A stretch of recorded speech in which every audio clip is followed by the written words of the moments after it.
नमस्कार, सुनीता किचनमध्ये तुमचं सगळ्यांचं मनापासून स्वागत करते। तर आज मी तुम्हाला भरली कारली करून दाखवणार आहे।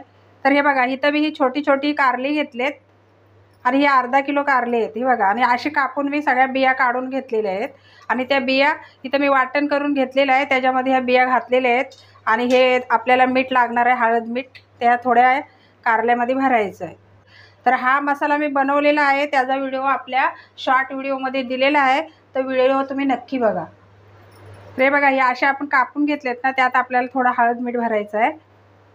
हे अशा प्रकारे, म्हणजे कसं कारल्याला कडूपणा पण जास्त येत नाही आणि टेस्ट चांगली लागते, आळणी लागत नाही। हे बघा असं, तर अशा प्रकारे आपल्याला ही सगळी वांगी हळद मीठ लावून घ्यायची आहेत।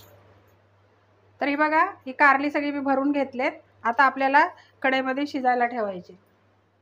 तर इथे मी गॅस पेटवून घेतले आणि कढईमध्ये पाणी ठेवलं होतं गरम करायला। आता त्याच्यामध्ये आपल्याला ही कारली वाफवून घ्यायचे आहेत 5 मिनिटं। हे याच्यामध्ये टाकून घेतले। आता झाकण लावून ह्याला 5 मिनिटं शिजून द्यायचे। आता इथे 5 मिनिटं झालेत, आता बघूया आपली कारली शिजलेत काय।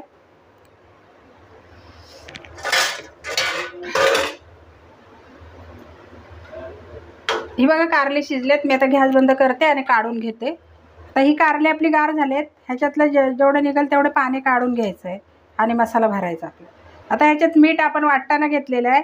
आता हे मसाला आपण वाटेल ना, जेव्हा आपल्याला जर ह्यातला मसाला राहिला तर आपण जेव्हा कारल्यात भरू ना, तेव्हा लिंबाचा रस टाकून घ्यायचा आहे।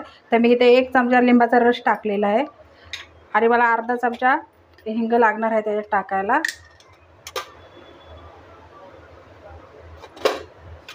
पाव चमचा हळद टाकली। तर हे मिक्स करून घेते आणि आपण कारली भरायला घेऊया।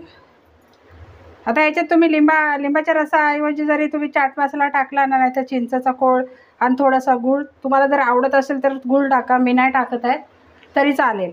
मी फक्त याच्यामध्ये लिंबाचा रस टाकलेला आहे, गरम मसालाचा कुठलाच वापर केलेला नाही, आपल्या घरातल्या साहित्यामध्येच केलेला आहे मसाला हा। असाच तुम्ही पण एकदा बनवा आणि कारली भरून घ्या। तर हे बघा, या अशा प्रकारे आपल्याला कारलं भरून घ्यायचं आहे। आता मी अशी सगळी कारली भरून घेते। हे अशी कारली आपल्याला सगळी भरून घ्यायची आहेत। हे बघा, हे अशा प्रकारे दाबून दाबून आपल्याला मसाला भरायचा आहे आतमध्ये। आणि ही बघा, ही सगळी कारली आपली भरून झाल्यात अशा प्रकारे। आता इथे मी कढई गरम करून घेतले, त्यात 4 चमचे तेल टाकले आणि अजून 1 चमचा टाकते तेल, म्हणजे एकूण मी 5 चमचे याच्यामध्ये तेल टाकले, कारण कारल्याचं प्रमाण जास्त आहे त्याच्यामुळं। आता ह्याच्यामध्ये आपल्याला ही कारली फ्राय करून घ्यायची आहे। आता ही कारली याच्यामध्ये मी सोडून घेते तेलामध्ये। तेल पण गरम झालं आहे चांगलं।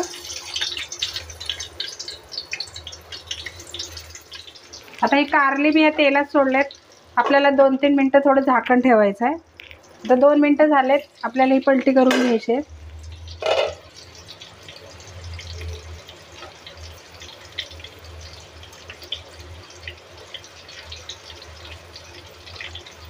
अशी पलटी केली म्हणजे हा मसाला चांगला शिजेल। आता ही पलटी करून घेतल्यात, आता परत आपल्याला 2-3 मिनटं अशी बिना झाकणाची तळून घ्यायची। तर हे बघा, इथं आपली कारली फ्राय करून झालेली आहे। आता गॅस बंद करते आणि काढून घेते। तर हे बघा, इथं आपली भरल्या कारल्याची भाजी बनवून तयार झाली। आजची रेसिपी कशी वाटली कमेंट करून मला नक्की सांगा। व्हिडिओ आवडला असेल तर व्हिडिओला लाईक करा, शेअर करा, चॅनलला सबस्क्राईब करायला विसरू नका। पुन्हा भेटूया असेच एखाद्या नवीन रेसिपीसह। व्हिडिओ बघितल्याबद्दल धन्यवाद।